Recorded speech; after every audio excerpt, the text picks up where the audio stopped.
우리가 오늘 읽었던 이 본문의 말씀은 포도주가 떨어진 잔치집에서 예수님이 물로 포도주를 만들어 주신 내용의 말씀입니다. 근데 이것을 왜 지난주에도 한번 살폈는데 오늘 또 살피는가? 여러분, 오늘만 살피는 것이 아니고 다음 주일에도 또 살필 겁니다. 왜 이 말씀을 반복해서 우리가 살피고 있느냐? 이것이 단순한 기적의 사건이 아니기 때문입니다. 예수님은 물을 가지고도 포도주를 만드실 수 있다라는 이 사실만 이야기하려면 우리는 한 번의 설교로도 충분합니다. 그런데 성경은 이것을 기적이라고 말하지 않고 표적이라고 말했기 때문에 우리는 이 내용을 심도 있게 살피려고 합니다. 11절 말씀을 보면 예수께서 이 첫 표적을 갈릴리 가나에서 행하여 그의 영광을 나타내심에 제자들이 그를 믿으니라. 이것을 표적이라고 말했어요. 그런데 표적인데도 첫 표적이라고 말하고 있습니다. 표적이라는 이 말은 사전에 무언가를 예고한다, 그런 이야기예요. 그래서 암시하고 표시하는 것, 그런 의미예요. 그래서 예수님이 이 공생애의 사역을 시작하시면서, 예수님이 공적 사역을 시작하시면서 첫 표적이 이것이었다라고 하는 말은, 이것을 통해서 예수님은 내가 무엇을 할 것인지, 나로 말미암아 어떤 일이 일어날 것인지, 이 기독교에 대한 아주 포괄적이고 총체적인 그런 그림을 보여주는 내용이 바로 이 첫 표적입니다. 그래서 우리는 이 말씀을 반복해서 또 더 깊이 살펴보아야 하는 것입니다. 지난 시간 우리는 이 잔치집의 문제가 어떻게 해결이 되었는지를 살펴보았습니다. 이 잔치집의 문제는 포도주가 떨어진 것이지요. 그런데 그 잔치집에 수많은 사람들이 모여 있었지만 그들은 이 포도주 떨어진 이 상황을 해결하지 못했습니다. 왜냐하면 사람은 무능한 존재이기 때문에 그렇고, 사람은 제한적 존재이기 때문에 사람들이 만난 문제의 상황을 사람들 스스로의 힘으로는 해결할 수 없는 것이죠. 그래서 예수님이 그 문제를 친히 해결해 주셨습니다. 예수님이 물로 포도주를 만들어 주셔서 이 문제를 해결해 주셨다라고 하는 것은 다른 말로 바꾸면 잔치집이 잔치집으로 회복되었다라는 의미입니다. 이것이 예수님이 오신 목적이에요. 이것이 예수님이 오셔서 하실 일입니다. 이것이 우리가 누릴 은혜요, 우리가 경험할 축복인 것이죠. 원래 하나님이 이 세상을 만드실 때 원래의 창조 세계는 어땠습니까? 선하고 아름다웠고 부족함이 일체 없는 모든 것이 충족된 상태였습니다. 그래서 예수님이 하나님이 결론 내리시기를 보시기에 좋다라고 결론을 내리지 않았습니까? 그런데 이 창조의 세계, 모든 것이 완벽했고 부족함이 없는 이 선하고 아름다운 세계가 죄가 침투해 들어옴으로 말미암아 파괴가 되고 꼬이고 엉망진창이 되어버렸습니다. 이 문제를 예수님의 십자가 사건, 예수님의 보혈로 회복을 시켰지요. 이것을 우리는 구원이라고 말하기도 하고 이것을 변화라고 말하기도 합니다. 그러니까 이 첫 번 이 표적의 사건을 통해서 기독교는 어떤 종교인가? 기독교는 구원의 종교, 회복의 종교이다를 선언하고 있는 것이지요. 사람을 사람답게 회복시키는 종교가 기독교요, 황폐하고 무너지고 제 멋대로 엉망진창이 된 세상을 원래 하나님이 창조하셨던 그때의 모습으로 회복시키는 그 종교가 바로 기독교라는 거죠. 예수님은 이 일을 위해 오셨고 예수님을 만나면 이렇게 변화되고 회복된다라고 하는 이야기입니다. 이 일의 주체가 누구냐? 사람이 아니고 예수님이다 라는 것이 오늘 이 첫 번 표적이 우리에게 가르쳐주는 내용입니다. 자, 그렇다면 우리는 오늘은 첫째 시간에는 잔치집을 배경으로 해서 살폈는데 오늘은 이 회복이 어떤 회복인가를 살피려고 합니다. 다른 말로 바꾸면 예수님으로 인해서 우리가 누리게 될 그 회복의 은총, 그 회복의 선물이 무엇인가? 그 첫째로 그것은 기쁨의 회복입니다. 여러분, 잔치집 또 포도주 이런 것들은 기쁨을 표현하는 기쁨의 대명사입니다. 유대인의 속담 중에 포도주가 없으면 기쁨이 없다라고 하는 말이 있을 만큼 이들에게 있어서 포도주는 술의 의미가 아니고 음료의 의미이며 동시에 이 포도주는 기쁨의 대명사예요. 이들이 포도주를 나눈다라고 하는 것은 기쁨을 나눈다는 이야기입니다.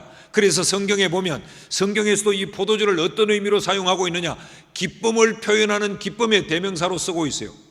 이스라엘 백성들이 범죄해서 하나님으로부터 징계를 받죠. 여러분, 징계의 상황은 고통스럽고 힘들고 어려운 겁니다.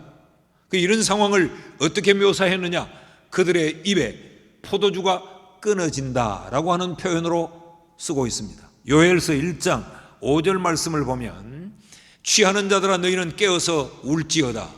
포도주를 마시는 자들아 너희도 울지어다. 왜 울으라고 말을 하느냐? 그 이유는 단 포도주가 너희 입에서 끊어졌음이니, 하나님이 징계를 받았다, 그런 이야기죠. 그러므로 그들에게 포도주가 끊어졌다라고 하는 말은 그들에게 기쁨이 상실되고 이제 이들은 기쁨의 상태가 아닌 고통과 환난과 아픔의 상황에 직면했다라고 하는 이야기입니다. 이 포도주가 떨어진 이 잔치집에 예수님이 오셔서 물로 포도주를 만들어 줬어요. 그러니까 그 잔치집에 기쁨을 회복시켜 주었다는 이야기죠. 이 포도주가 떨어진 잔치집, 이것은 죄로 인해 깨어진 세상의 상태를 우리에게 묘사하고 있습니다. 이 세상의 현주소가 바로 포도주가 떨어진 잔치집이라는 겁니다. 여러분, 에덴 동산을 한번 생각해 보십시오. 하나님이 처음 창조한 그 창조의 세계, 그 에덴은 어떤 곳이었는가? 범죄하기 이전, 인간이 범죄하기 전, 죄가 들어오기 이전의 에덴은 하나님이 보시기에 좋았던 것입니다. 선한 곳이었고 아름다운 곳이었고 모두가 만족하는 곳이었고 기쁨이 넘쳐나는 곳이었어요. 그래서 이 에덴, 이든이라고 하는 이 말은 낙원이라는 말이에요. 기쁨의 현장, 즐거움의 자리, 그것이 바로 에덴이었습니다. 하나님이 그 에덴에 사람을 만들어 그곳에 두셨죠. 왜 두셨을까요? 그 기쁨을 만끽하며 누리라고 두셨습니다. 그랬더니 이들이 얼마나 기뻤는고 하면 하나님이 하와를 만들어서 아담에게 끌어와 짝을 지어줄 때 아담이 그 하와를 보면서 이렇게 말합니다. 창세기 2장 23절에 아담이 이르되 이는 내 뼈 중에 뼈요 살 중에 살이라. 이것을 남자에게서 취하였은즉 여자라 부르리라 하니라. 여러분, 이것은 하와의 이 본질적인 이 본체의 구성 요소를 언급하는 게 아니에요. 내 뼈 중에 뼈요 내 살 중에 살이란 말은 아담과 하와를 보면서 100% 만족했다는 말이에요. 흠잡을 것이 없다는 거예요. 내가 더 원하는 것이 없다는 거예요. 기쁘고 즐거움의 극치를 표현하는 표현이 이는 내 뼈 중에 뼈요 내 살 중에 살이라 그랬어요. 그런 이들은 서로는 어떻게 살았을까요? 그 낙원에서 서로에게 허물을 발견할 수 없었어요. 서로에게 만족했어요. 그래서 창세기 2장 25절에 보면 아담과 그의 아내 두 사람이 벌거벗었으나 부끄러워하지 아니하니라. 서로에게 감출 것도 없었고 허물 잡힐 것도 없었고 서로에 대하여서 비난하고 비판하고 판단할 그런 상황이 아니었어요. 온통 기뻤고 만족하고 그것뿐이었습니다. 하나님은 이런 잔치집을 만든 거예요. 원래 우리를 이런 잔치집에 하나님은 원래 우리를 두신 거예요. 그런데 죄가 들어옵니다. 범죄 후 에덴이 어떻게 바뀝니까? 3장 8절 말씀을 보면 그들이 그날 바람이 불 때 동산에 거니시는 여호와 하나님의 소리를 듣고, 여러분 얼마나 아름다워요. 그 에덴 동산에 산들바람이 불어오고 하나님이 그 동산을 거니시고 그 하나님께서 아담과 하와를 찾으시고 아담과 하와는 그 하나님의 찾으신의 음성을 듣고 기뻐 뛰어갔을 것이고 그 하나님의 품에 안겼을 것이고, 이런 상황이 어떻게 바뀌어버리고 마느냐? 하나님의 소리를 듣고 아담과 그의 아내가 여호와 하나님의 낯을 피하여 동산 나무 아래에 숨은지라. 갈등이 생겼다는 말입니다. 두려움이 생겼다는 말입니다. 그토록 좋은 관계가 숨고 외면해야 될 관계가 되어버렸다는 것이죠. 여러분, 사람도 사람 간의 관계가 뭔가 그 속에 정당하고 온당하지 못한 것이 개입하게 되면, 그런 생각, 그런 행동, 그런 어떤 상황이 있게 되면 사람은 눈을 마주보지 못하죠. 외면하지요. 피하지요. 서로가 숨지요. 그곳에 기쁨이 있겠습니까? 더 이상 에덴은 에덴이지 않았어요. 낙원이지 않았습니다. 하나님의 낯을 피했을 뿐만 아니라 이들은 내 뼈 중에 뼈요 살 중에 살이라고 그렇게 만족했던 이들 사이에 금이 갑니다. 서로 대적합니다. 서로 원망합니다. 책임을 전가합니다. 하나님께서 왜 범죄했느냐고 아담에게 물었어요. 그랬더니 창세기 3장 12절 말씀에 보면 아담이 이르되 하나님이 주셔서 나와 함께 있게 하신 여자, 이 속에 뭐가 담겨 있습니까? 하나님을 원망하고 있는 겁니다. 하나님이 그 하와를 만들어 그에게 짝을 지어줄 때는 그렇게 좋아서 기뻐했던 그가 죄가 들어오니까 하나님을 원망합니다. 하나님이 주셔서 나와 함께 있게 하신 여자, 그가 그 나무 열매를 내게 주므로 내가 먹었나이다. 이 여자가 원흉이요, 이 여자가 잘못이요, 나는 잘못이 없다는 거죠. 내 뼈 중에 뼈요 살 중에 살을 범인으로 만듭니다. 그리고 나의 모든 책임을 그 여자에게 전가시키고 맙니다. 여기 기쁨이 있을 수 있겠어요? 미움과 적대감과 원망과 기쁨과 정반대되는 것들만 자리하지 않겠어요? 땅은 가시덤불을 내고 여자는 해산하며 하는 고통을 겪으며 그들은 에덴에서 쫓겨난 자리에서 서로 죽고 죽이는 살인의 행위가 이어지고, 창세기 4장에 가면 살인이 나타납니다. 가인이 아벨을 죽입니다. 그러면서 전쟁이 일어납니다. 물고 뜯는 잔치집이 되지 못했어요.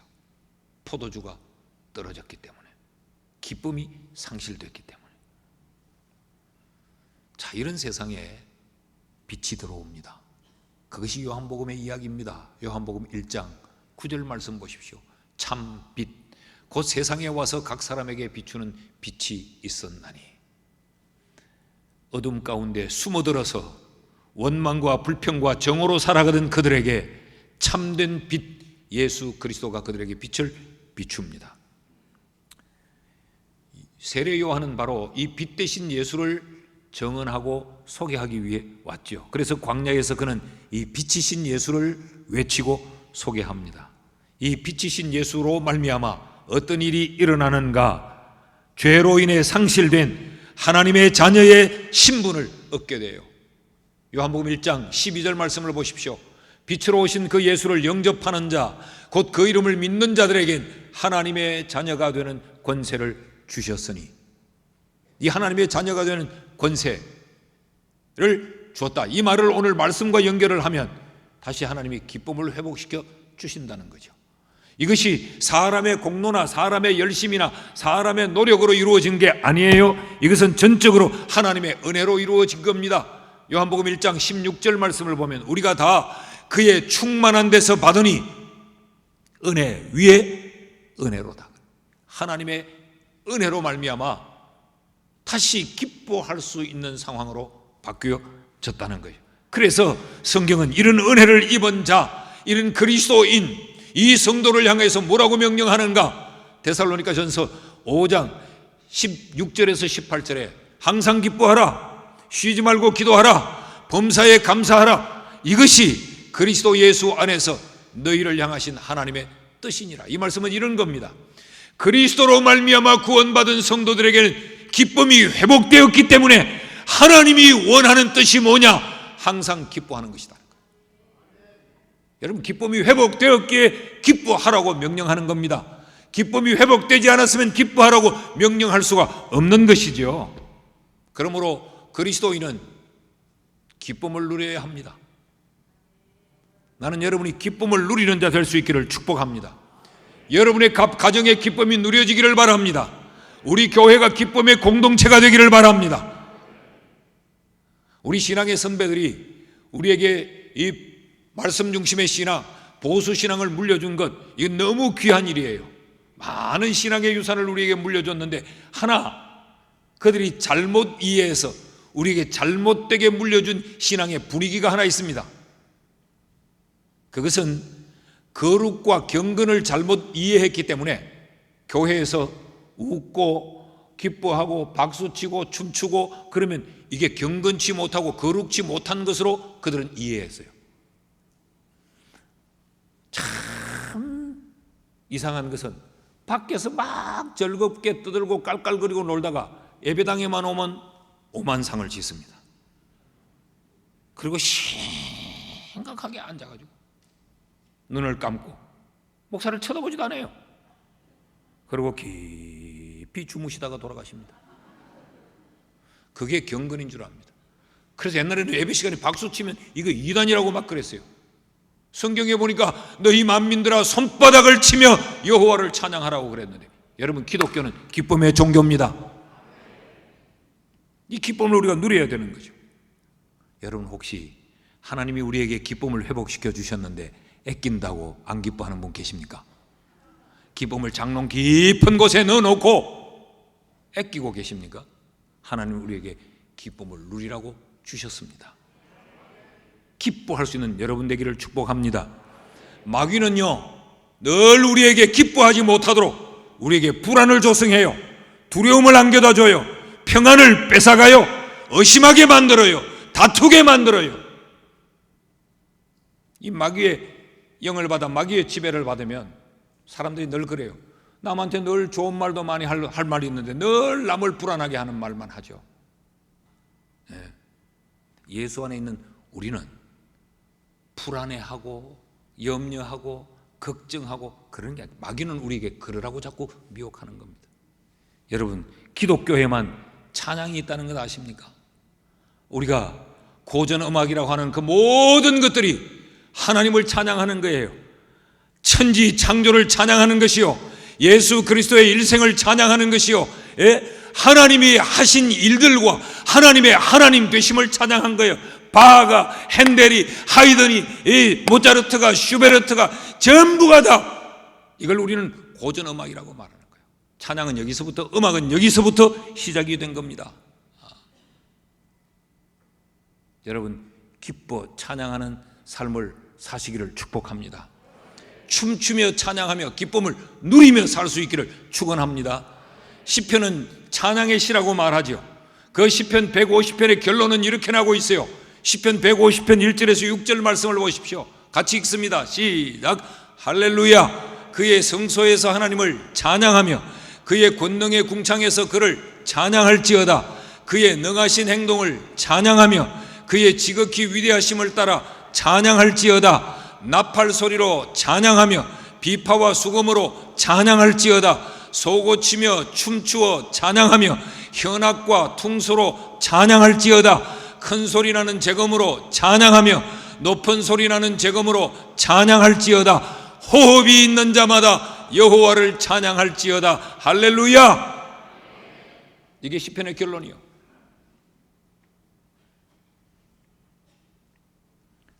예수로 말미암아 기쁨이 회복되어졌기에 우리는 찬양할 이유가 있습니다. 둘째로 기독교가 회복의 종교라면 예수로 말미암아 우리에게 회복된 것이 뭐냐?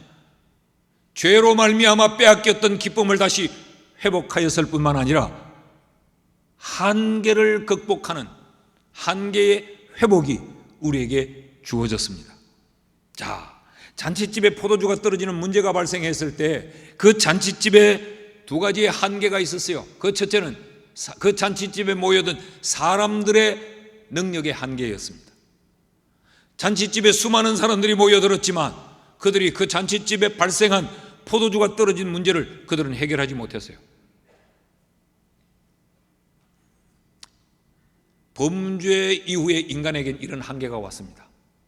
생명의 한계가 왔어요. 여러분, 원래 에덴 동산에서 처음 창조 시에는 죽음이 없었어요. 그런데 범죄하자 이들의 생명은 죽음이라고 하는 것에 제한되어 버렸습니다. 그래서 사람은 죽어야 되는 겁니다.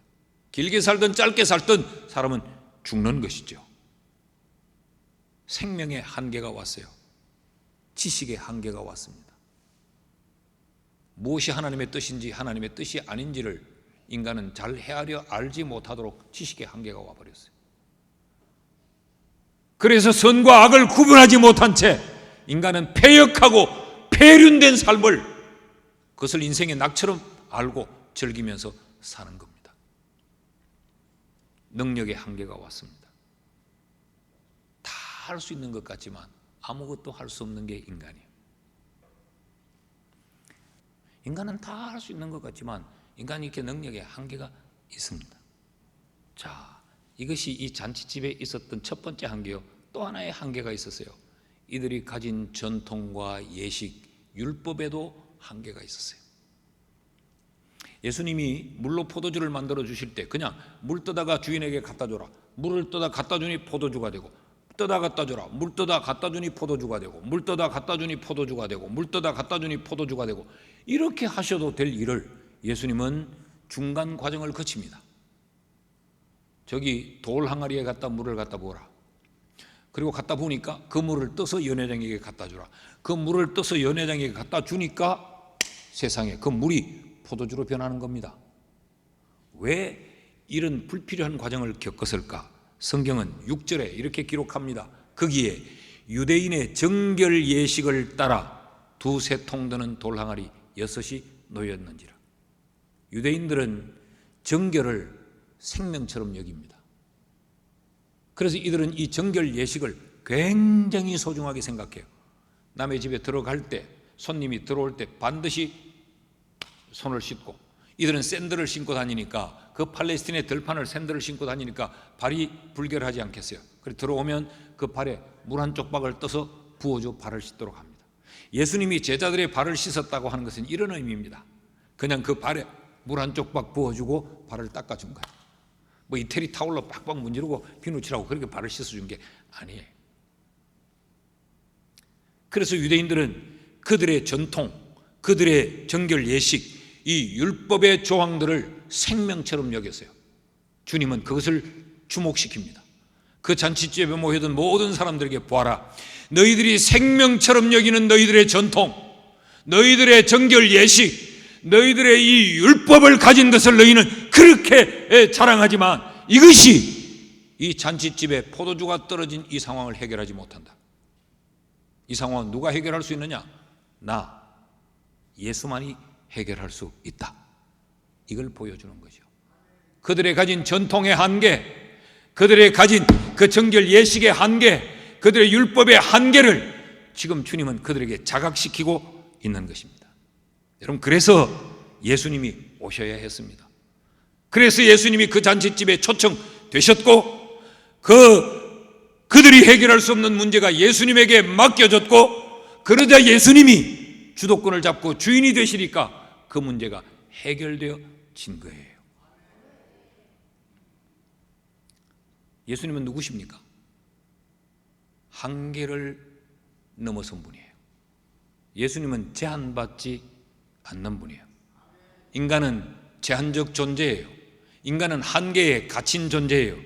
세상의 그 어떤 전통도, 예식도, 법적인 조항들도 한계입니다. 우리는 몸이 아파요. 죽을 것 같아요. 그럼 병원의 의사를 찾아가요. 의사는 다 할 수 있나요? 병원에 영안실이 왜 있어요? 고침받으려고 간 그 병원에 영안실이 왜 있어요? 병원의 한계이기 때문에 그렇습니다. 이런 세상의 한계를 예수님께서 극복하십니다. 그래서 예수님이 죽음의 현장에서 죽음의 한계에 부닥쳐 절망하고 있는 이 마리아와 마르다를 향해서 주님이 뭐라고 말씀하시느냐? 요한복음 11장 25절에서 26절을 보면 예수께서 이르시되 나는 부활이요 생명이니 나를 믿는 자는 죽어도 살겠고. 나는 한계에 부닥쳐 제한받는 존재가 아니라는 거예요. 너희는 죽음에서 제한이 걸리지만 나는 부활이요 나는 생명이니 나를 믿는 자는 죽어도 살겠고. 귀신에게 붙들려서 사람이 자기의 의지대로 행동을 못하고 그 귀신에 의해서 죽음의 위협을 느끼는 그런 현장에서도 주님이 이렇게 말씀을 합니다. 마가복음 9장에 보면 22절 23절에 귀신이 그를 죽이려고 불과 물에 자주 던졌나니 귀신이 그를 장악하는 거죠. 죽이려고 한다. 얼마나 두려운 것입니까? 그래서 그러나 무엇을 하실 수 있거든 우리를 불쌍히 여기사 도와주옵소서. 이 말은 무슨 말입니까? 우리는 아무것도 할 게 없더라는 거죠. 애비는 아무것도 할 게 없더라는 거예요. 그러니까 우리를 불쌍히 여기사 우리를 도와주소서. 그러니 예수님이 어떻게 말씀합니까? 다시 띄워주시면 예수께서 이르시되 할 수 있거든이 무슨 말이냐? 믿는 자에게는 능히 하지 못할 일이 없느니라 하시니. 한계를 극복하는 것, 한계를 넘어선 거죠. 믿음의 세계에는 제한이 없다는 것입니다. 왜요? 예수 그리스도 때문에 그렇습니다.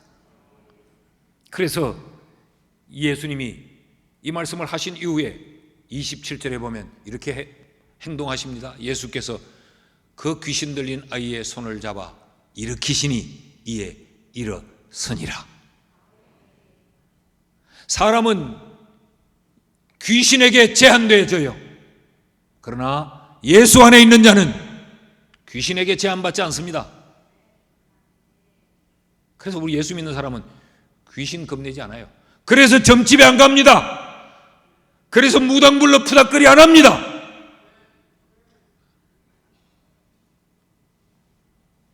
믿음의 사람들에게 예수님이 어떻게 말씀하시는지를 보십시오. 요한복음 14장 12절 같이 읽어요. 시작. 내가 진실로 진실로 너희에게 이르노니 나를 믿는 자는 내가 하는 일을 그도 할 것이요 또한 그보다 큰 일도 하리니 이는 내가 아버지께로 감이라. 나를 믿는 자는 내가 하는 일을 그도 할 것이요. 믿으시면 아멘. 이보다 큰 일도 하리라. 믿습니까? 네. 이것이 믿음입니다. 이것이 기도의 능력입니다. 이것이 신앙입니다. 이것이 기독교입니다.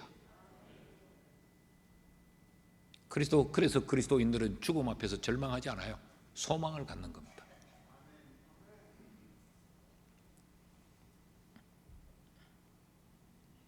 혹시 여러분 어떤 한계에 갇혀서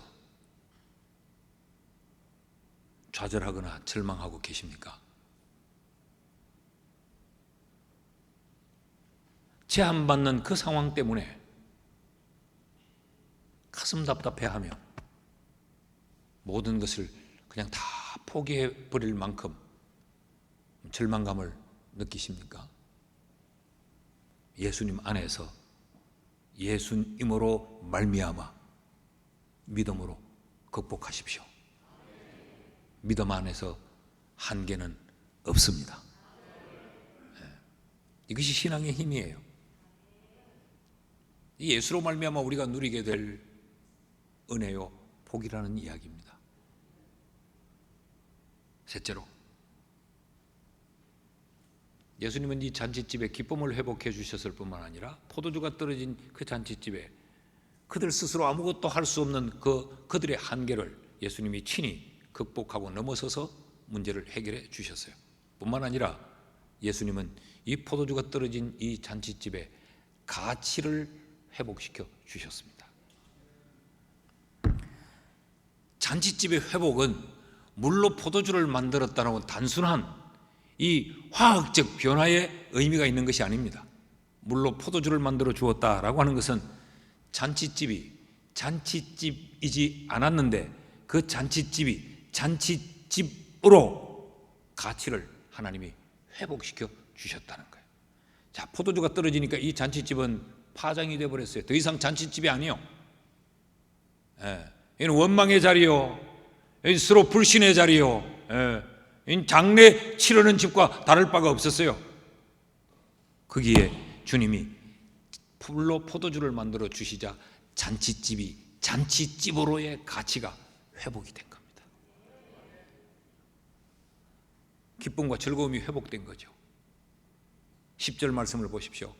말하되 사람마다 먼저 좋은 포도주를 내고 취한 후에 낮은 것을 내거늘 그대는 지금까지 좋은 포도주를 두었도다 하니라. 이것은 여러분 지금 기뻐서 좋아서 어쩔 줄 모르는 표현이에요. 세상에 이럴 수가 없다 그런 이야기요.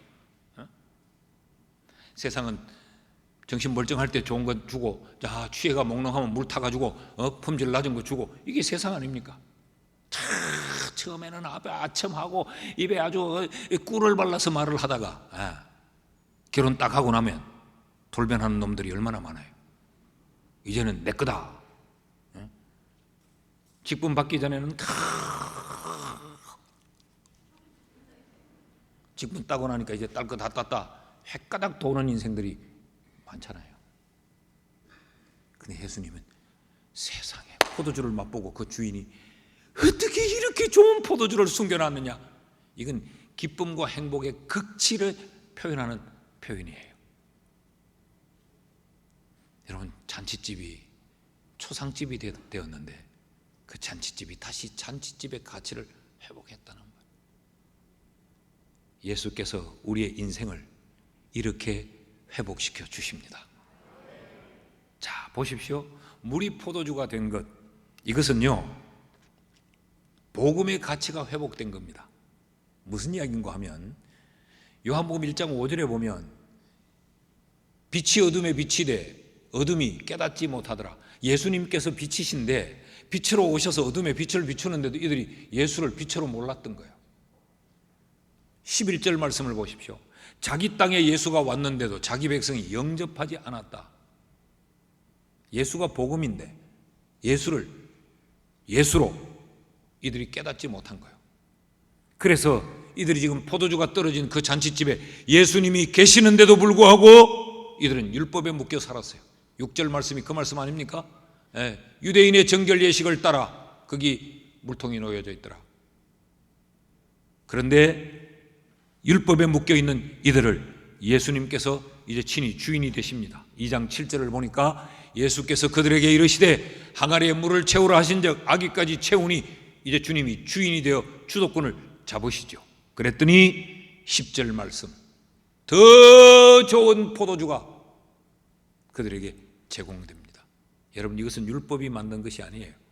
이건 사람의 노력과 공로와 사람의 지식이 만들어낸 것이 아니에요. 예수님이 만들어내신 겁니다. 이 순간 이 잔치집에 복음의 주인이신 예수 그리스도의 가치가 회복되는 겁니다. 헛된 가치인 그들의 전통과 그들의 예식이 무너지는 거예요. 진짜 가치가 가치의 자리를 매김하고 있는 것이죠. 예수가 되는 겁니다. 이들의 눈이 떠진 거 아니에요. 하하, 율법이 답이 아니구나. 예수가 답이구나. 우리의 전통이 길이 아니구나. 우리는 이것이 길인 줄 알고 지금까지 이 길로만 달려왔는데 예수가 길이구나. 복음의 가치가 여기서 회복이 돼요. 그러면서 우리가 주목해 볼 것, 물이 포도주가 되었습니다. 잔치집의 절대 필요는 지금 포도주지 물이 아니에요. 물이 포도주가 됐다. 이 말은 무가치한 물이 그 잔치집에 절대적으로 유가치한 포도주가 됐다는 거예요. 무가치한 것이 유가치한 것으로 가치가 회복됐다는 이야기입니다. 예수님이 이 일을 하신다는 거예요. 이 땅에 오셔서 죄인으로 아무런 가치가 없는 우리를 죄와 저주와 사망에 묶여서 지옥의 불쏘시개 밖에 가치를 갖지 못했던 우리를 예수님이 오셔서 가장 존귀한 천국의 백성으로 우리의 가치를 회복시키기 위해 오셨다는 거죠. 여러분 우리의 이런 가치의 회복이 우리에게 일어났음을 믿기를 축복합니다. 이 회복이 우리에게 일어나는 거예요. 성도가 얼마나 가치 있는 존재인지 이사야서 43장 1절에서 5절은 이렇게 말합니다. 잘 한번 들어보시죠. 야곱아, 이 말은 야곱 개인을 두고 하는 게 아니고 이스라엘 백성들을 일컫는 말입니다. 야곱아, 너를 창조하신 여호와께서 지금 말씀하시느니라. 이스라엘아, 너를 지으시니가 말씀하시느니라. 너는 두려워하지 말라. 내가 너를 구속하였고 내가 너를 지명하여 불렀나니 너는 내 것이라. 네가 물 가운데로 지날 때에 내가 너와 함께 할 것이라. 강을 건널 때에 물이 너를 침몰하지 못할 것이며 네가 불 가운데로 지날 때에 타지도 아니할 것이요 불꽃이 너를 사르지도 못하리니 대저 나는 여호와 네 하나님이요 이스라엘의 거룩한 자요 네 구원자임이라. 내가 애굽을 너의 속량물로 구스와 스바를 너를 대신하여 주었노라. 네가 내 눈에 보배롭고 존귀하며 내가 너를 사랑하였은즉 내가 네 대신 사람들을 내어주며 백성들이 네 생명을 대신하리니 두려워하지 말라. 믿습니까?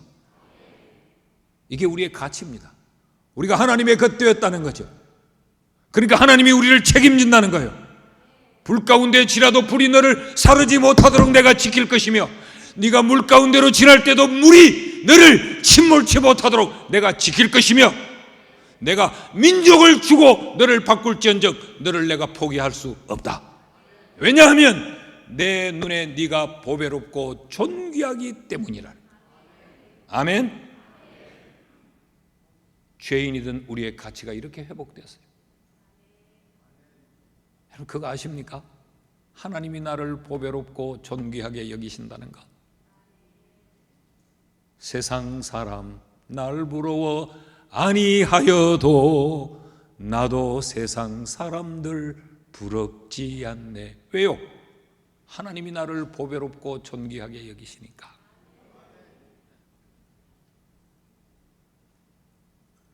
근데 우리가 이 사실을 모르고 살 때가 많아요.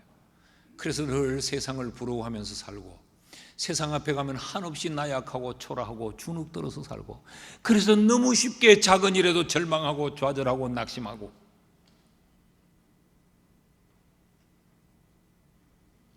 내가 얼마나 가치로운 존재인지를 모르기 때문에 하나님이 나의 가치를 회복시켜 주셨는데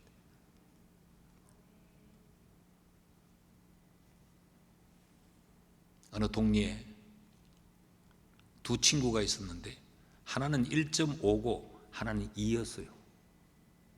2와 1.5는 굉장히 친했습니다.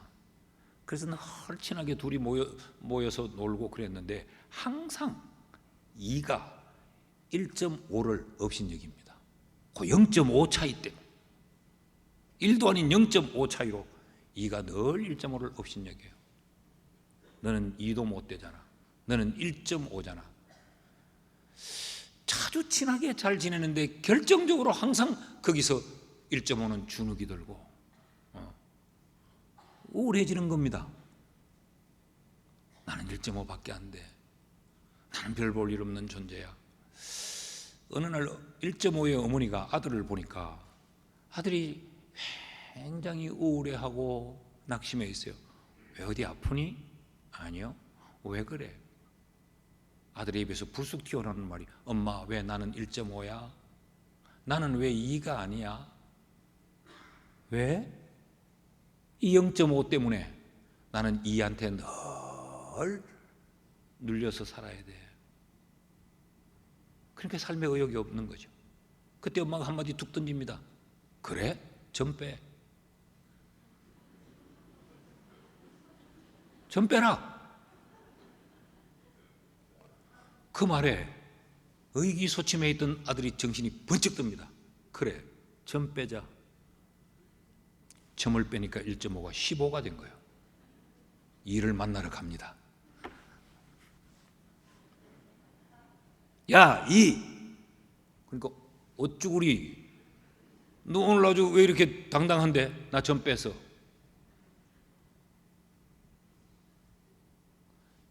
(1.5일) 때나 15일 때나 똑같았는데 점을 뺐다고 생각하니까 1.5는 2가 두렵지 않은 거예요. 15가 되니까. 사랑하는 여러분, 예수님이 우리의 죄의 점을 빼주셨습니다. 저주의 점을 빼주셨습니다. 사망의 점을 빼주셨어요. 세상을 두려워하지 맙시다. 세상 앞에 주눅들지 말아요. 내가 비록 못 배워도, 세상만큼 내가 가지지 못했어도, 세상 앞에 내세울 것이 없어도 하나님이 나를 점을 빼줬어요. 우린 1.5가 아니요, 우리는 15입니다. 여러분, 다윗을 보십시오. 다윗은 팔레스틴 들판에 무명의 목동이었습니다. 이름 없는 어린 목동. 그런데 그가 이스라엘 백성들을 위협하고 공포에 떨게 만든 블레셋 장수 골리앗과 맞짱을 뜨겠다고 났습니다. 그럴 때 사무엘상 17장 33절을 보면 사울 왕이 무명의 목동 다윗에게 이르되 네가 가서 저 블레셋 사람과 싸울 수 없다. 너는 소년이요 그는 어려서부터 용사임이라. 맞는 이야기입니다. 이게 사실입니다. 그런데도 다윗은 내가 싸우겠다고 나갑니다. 그랬더니 이 다윗을 보고 골리앗이 뭐라고 말을 하느냐? 사무엘상 17장 43절 43절에 보면 이렇게 말해요.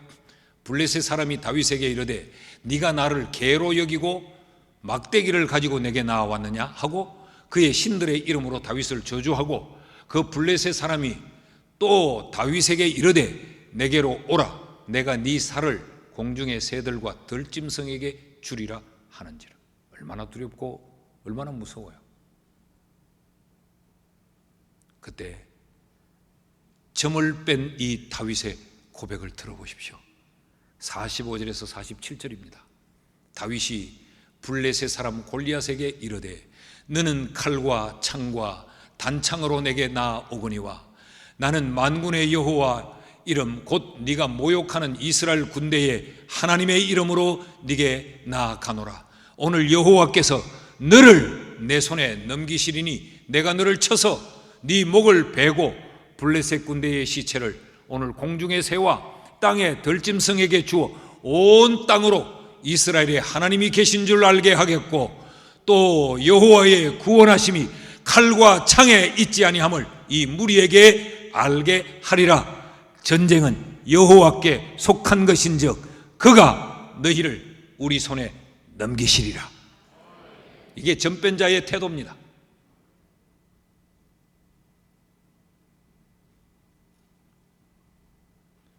무기가 두려운 것이 아니에요. 전쟁의 경험이 두려운 것이 아니에요. 하나님이 내 편이냐 아니냐입니다.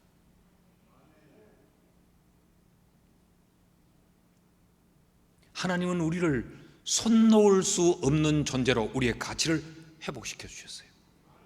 그러니까 내 손에 칼과 창과 단창이 없을지라도 나는 만군의 여호와의 이름으로 세상을 향해 나아갈 수 있는 겁니다. 여러분 담대하십시오. 주눅 들지 마십시오. 내가 예수를 알기 전에 이미 그 예수께서 나를 아시고 나를 구원하셔서 우리를 오늘 여기 있게 만드셨습니다. 담대하고 당당한 우리 모두가 될 수 있기를 주의 이름으로 축복합니다.